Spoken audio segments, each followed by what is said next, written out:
अस्सलाम वालेकुम स्टूडेंट्स, आज हम एक्सरसाइज नंबर 3.3 का क्वेश्चन नंबर 4 to 7 तक अटैम्प्ट करेंगे। क्वेश्चन नंबर 4 स्टेटमेंट क्या है इसकी? Given that F of x is equal to A x plus B plus 1। F of X किसके इक्वल है? A x plus B plus 1। ये हमें एक फंक्शन गिवन है, उसकी इक्वेशन है। Where A and B are constant numbers. Constant numbers कौन से होते हैं? इनके जैसे कोई भी वैल्यू 1 2 3 4 5 कोई भी वैल्यू हो सकती है जो चेंज नहीं हो सकती।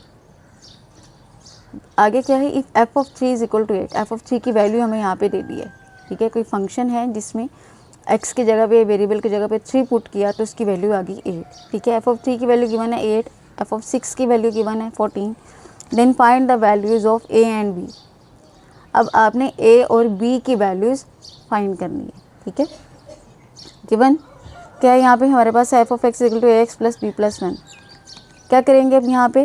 X is equal to 3 put करेंगे। क्यों करेंगे एक्स इज इक्वल टू 3? क्योंकि यहाँ पे हमें फंक्शन क्या गिवन है? एफ ऑफ 3 की वैल्यू गिवन है ना 8, इसी वजह से हम यहाँ पर एक्स की जगह पे 3 पुट करेंगे। यहाँ पे 3 पुट कर दिया, ये जो हमें फंक्शन गिवन है, जहाँ जहाँ पर एक्स था वहाँ पे 3 पुट किया। एक ही जगह पे था, यहाँ भी एक्स था, एफ ऑफ 3, यहाँ भी एक्स की जगह पे 3 को ए से मल्टीप्लाई किया, 3a प्लस बी प्लस 1। अब क्योंकि हमें ये गिवन है कि एफ ऑफ 3 जो है वो 8 के इक्वल है, ठीक है। ये चीज़ हमें गिवन है ऑलरेडी, ये तो हमने भी फाइंड किया ना, और ये चीज़ गिवन है, तो फिर ये दोनों एक दूसरे के इक्वल हैं, क्योंकि ये भी एफ ऑफ 3 की वैल्यू आ गई और ये भी एफ ऑफ 3 की आ गई, तो फिर ये दोनों एक दूसरे के इक्वल हैं। या आप ये भी कह सकते हैं if left hand sides are equal then right hand sides are also equal, कि अगर ये एफ ऑफ 3 हैं तो फिर ये भी दोनों इक्वल हो जाएंगी। Therefore 3a plus B plus 1 is equal to 8। ये दोनों ही एक दूसरे के इक्वल हो जाएंगे। ये भी एफ ऑफ 3 है, ये भी एफ ऑफ 3 है, ठीक है। ये देखें, ये एफ ऑफ 3 ही चलता आ रहा है, तो फिर ये इस तरह से दोनों एक दूसरे के इक्वल हो गए। चलिए देखें, 3a plus B is equal to 8 minus 1। 8 minus 1 क्या आ गया यहाँ पे? 7। अब क्या करना है हमने? जो हमें दूसरी वैल्यू गिवन थी F of 6 is equal to 14, अब उसको यहाँ पे पुट कर देंगे। जहाँ जहाँ पर x है वहाँ पे 6 लगा देंगे। F of 6 is equal to a, यहाँ पे x की जगह पे 6 आ गया, प्लस b प्लस 1। 6 को a से मल्टीप्लाई किया, 6a प्लस b प्लस 1। अब क्योंकि एफ ऑफ 6 की वैल्यू हमें क्या गिवन थी? 14, फिर इन दोनों को एक दूसरे के इक्वल कर देंगे। Therefore 6a plus b plus 1 is equal to 14। अब यहाँ पे 1 प्लस हो रहा है, इस तरफ जाके क्या होगा? माइनस हो जाएगा। 14 माइनस 1 13। ये आ गई हमारे पास इक्वेशन 2। पहले वाली इक्वेशन 1 थी, दूसरी आ गई हमारे पास इक्वेशन 2। अब इन दोनों इक्वेशंस को हमने साइमल्टेनियसली सॉल्व करना है। साइमल्टेनियसली कैसे सॉल्व करते हैं? कि आपने किसी एक को एलिमिनेट करना होता है। कोई एक वैल्यू हो, x हो, y हो, z हो, a हो, b हो, ठीक है, उसको आपने एलिमिनेट करना है। एलिमिनेट कैसे करते हैं? हम उनके कोफिशिएंट्स को सेम करते हैं। तो यहाँ पे देखिए हमारे पास ऑलरेडी क्या है? b के कोफिशिएंट सेम है, b के साथ क्या है? 1, यहाँ भी b के साथ 1 है। तो फिर हम क्या करेंगे? इन दोनों इक्वेशंस को या ऐड कर लेंगे या सब्ट्रैक्ट कर लेंगे। अब क्योंकि यहाँ पे दोनों के साइंस जो हैं वो सेम थे, जब साइंस सेम होते हैं तो हम क्या करते हैं? सब्ट्रैक्ट करते हैं। कोफिशिएंट्स तो दोनों के ऑलरेडी सेम थे, हमें सेम करने की ज़रूरत नहीं थी। तो जब कोफिशिएंट सेम है तो फिर हमने इनके साइंस देखने हैं। साइंस दोनों के सेम है, जब साइंस सेम होंगे तो हम सब्ट्रैक्ट करेंगे, अगर साइंस ऑपोजिट हैं तो ऐड करेंगे।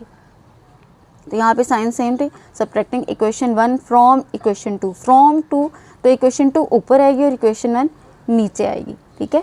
अब इनके साइंस सब्ट्रैक्शन के लिए क्या होता है? हम इनके साइंस, नीचे वाली इक्वेशन के साइंस चेंज कर देते हैं।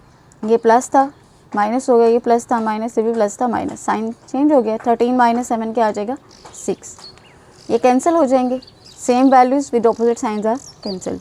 दोनों सेम है ना, साइंस भी इनके सेम थे, तो क्या हो गया? ये ऊपर वाला प्लस है। अब आपने नीचे वाले को कंसीडर करना है। ये वाला जो प्लस जिसको मैंने सर्कल किया ना, इसको कंसीडर नहीं करना।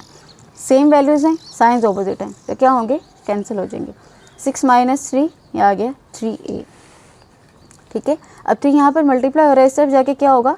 डिवाइड हो जाएगा। 3 2 ज़ा 6, a is equal to 2। a की वैल्यू आ गई, अब b रह गया। तो b की वैल्यू फाइंड करने के लिए आप इसको इक्वेशन 1 या इक्वेशन 2 दोनों में से किसी में भी पुट कर सकते हैं। मैं यहाँ पर a की वैल्यू को इक्वेशन 1 में पुट कर रही हूँ।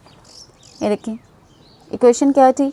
3a plus b plus 1 is equal to 8, और हमने उसको फिर जब किया तो आगे आ गया 3a plus b is equal to 7। ये हमारे पास थी equation 1, 3a plus b is equal to 7। तो यहाँ पर आप वैल्यू पुट कर देंगे a की, ठीक है। 3 2 ज़ा 6, 6 plus B is equal to 7, B यहीं पे रहेगा क्योंकि बी की तो वैल्यू फाइंड करनी है। 6 को उधर ले जाएंगे, 6 यहाँ प्लस हो रहा है, इसके साथ प्लस का साइन है, उधर जाके क्या होगा माइनस हो जाएगा, 7 माइनस 6 1। तो इस तरह से हमारे पास ए और बी दोनों की वैल्यूज आ गई, a is equal to 2 and b is equal to 1। Next है जी हमारे पास क्वेश्चन नंबर 5। क्वेश्चन नंबर 5 क्या है, given that g of x is equal to A x plus B plus 5 where A and B are constant numbers. फिर से वही है, वही स्टेटमेंट है, कुछ मुश्किल नहीं है, ये सारा क्वेश्चन भी उसी मेथड से होगा। If g of -1 is equal to 0 and g of 2 is equal to 10, उसमें एफ ऑफ एक्स था, इसमें क्या आगे g of x, then find the values of A and b, a और बी की वैल्यूज फाइंड करनी है। ये जो क्वेश्चन नंबर 4 हमने किया है ये भी लॉन्ग क्वेश्चन में आएगा, अगर पेपर में आता है। क्वेश्चन नंबर 5 भी लॉन्ग में आएगा, तो इसको सॉल्व करते हैं। देखिए गिवन क्या है, g of x is equal to A x plus B plus 5, जो आपको यहाँ पे जी ऑफ -1 गिवन था, तो फिर अब यहाँ पर इसमें x की जगह पे -1 पुट कर देंगे। ये आ गया है a -1 प्लस बी प्लस 5, -1 को a से मल्टीप्लाई करेंगे तो माइनस ए हो जाएगा, -a plus B plus 5।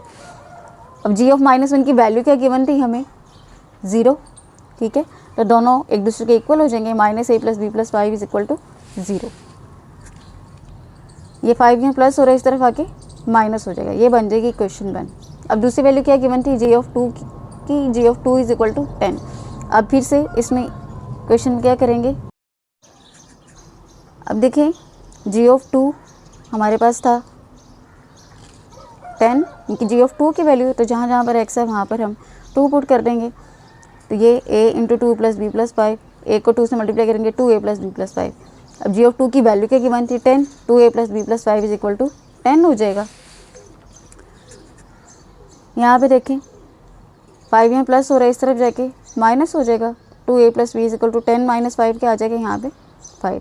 Again अब हमने क्या करना है, ये जो इक्वेशन 1 थी और ये हमारे पास आ गई थी इक्वेशन 2, दोनों इक्वेशंस को साइमल्टेनियसली सॉल्व करना है। अगेन हम किसी एक वैल्यू के जो कोई भी a या b दोनों में से किसी को भी एलिमिनेट कर सकते हैं। तो एलिमिनेशन के लिए हम क्या करेंगे, सबसे पहले किसी एक के कोफिशिएंट्स को सेम करेंगे। तो b के ऑलरेडी कोफिशिएंट सेम है, यहाँ भी 1 है, यहाँ भी 1 है। अब हमने इनके साइंस को देखना है, दोनों के साइंस भी सेम है, तो जब साइंस सेम होते हैं तो क्या करते हैं, सब्ट्रैक्ट करते हैं। अगर साइंस ऑपोजिट हो तो ऐड कर देते हैं इक्वेशंस को। तो क्योंकि ये सेम है तो सब्ट्रैक्शन करेंगे। सब्ट्रैक्शन के लिए क्या करते हैं, नीचे वाली जो इक्वेशन होती है उसके साइंस को चेंज करते हैं। सब्ट्रैक्शन हम कैसे कर रहे हैं, सब्ट्रैक्टिंग इक्वेशन 1 फ्रॉम 2, इक्वेशन 1 को 2 में से सब्ट्रैक्ट करना है। तो इक्वेशन 2 ऊपर आएगी और इक्वेशन 1 नीचे आएगी। 5 में यहाँ पे देखेंगे ये 5 है और यहाँ पे क्या आ गया अब प्लस, तो 5 प्लस 5 10, ठीक है, और ये कैंसिल हो गए, same values with opposite signs are cancelled. 2 यहाँ पे इसके साथ क्या था, कुछ नहीं है तो 1 है, यहाँ पे प्लस है, यहाँ भी प्लस है, 2 + 1 3a। अब 3 यहाँ मल्टीप्लाई हो रहा है, इस तरफ जाके क्या होगा, डिवाइड हो जाएगा। तो a की वैल्यू आ गई 10/3, a की वैल्यू आ गई। अब हमने b की वैल्यू फाइंड करनी है, तो b की वैल्यू फाइंड करने के लिए क्या करेंगे, a की वैल्यू को आप इक्वेशन 1 या इक्वेशन 2 दोनों में से किसी में भी पुट कर सकते हैं। यहाँ पे मैंने इसको पुट किया है इक्वेशन 1 में।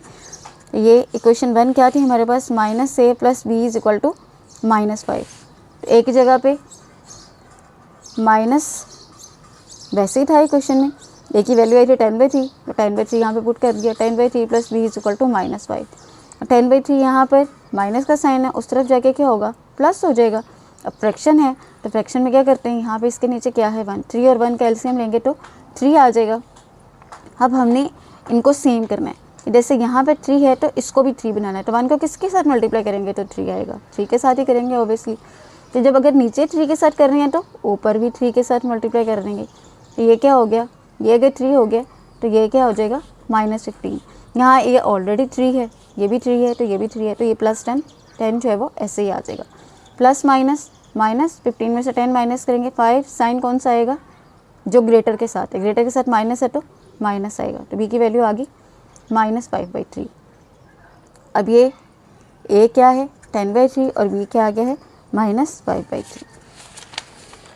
नेक्स्ट है हमारे पास question number 6। Consider the function defined by f of x is equal to 5x + 2 if f of x is equal to 32 then find the values of x। f of x क्या है हमारे पास 32 दे दिया है और f of x की value given है। ये अब एक शॉर्ट क्वेश्चन है, ठीक है, क्योंकि यहाँ पे हमारे पास a की फंक्शन उसने दिया, f of x is equal to 5x + 2 और a की वैल्यू गिवन है।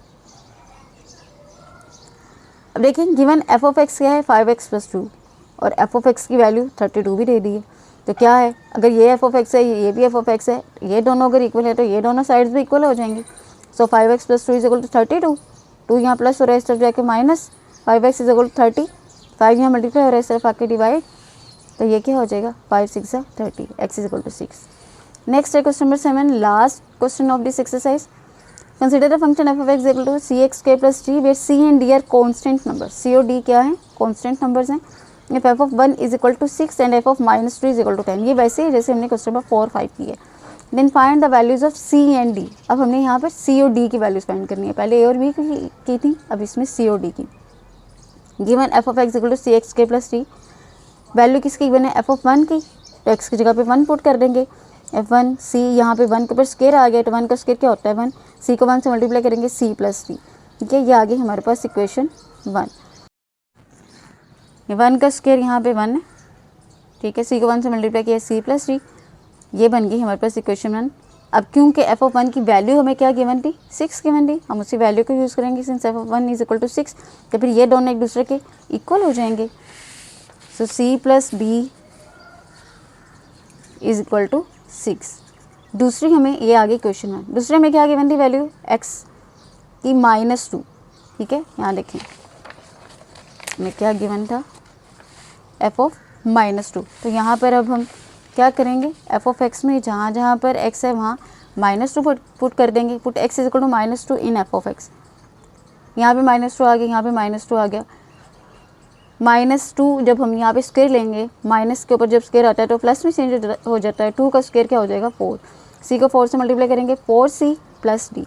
अभी आ गई हमारे पास सेकंड इक्वेशन, ठीक है। इक्वेशन नंबर 2, f of -2 की वैल्यू क्या गिवन थी 10, तो ये दोनों फिर एक दूसरे के इक्वल हो जाएंगे, 4c + d = 10। फिर से दोनों इक्वेशंस में से इनको साइमल्टेनियसली सॉल्व करना है, किसी एक को एलिमिनेट करना होगा। तो d के लेकिन कोफिशिएंट सेम है, इसको हम एलिमिनेट करते हैं, इनके साइन सेम है, तो क्या करेंगे सब्ट्रैक्ट कर देंगे। ये क्या है 4 - 1 3 आ जाएगा, 10 - 6 4 आ जाएगा, 3 यहाँ मल्टीप्लाई हो रहा है इस तरफ आकर डिवाइड, c = 4/3। अब इस वैल्यू को पुट कर देंगे क्वेश्चन 1 में या 2 में, मैंने क्वेश्चन 1 में पुट किया है। 4/3 + d = 6, 4/3 यहाँ प्लस हो रहा है इस तरफ जाके माइनस, यहाँ पर क्या है 1 और 3 का एलसीएम लेंगे तो 3 आ जाएगा।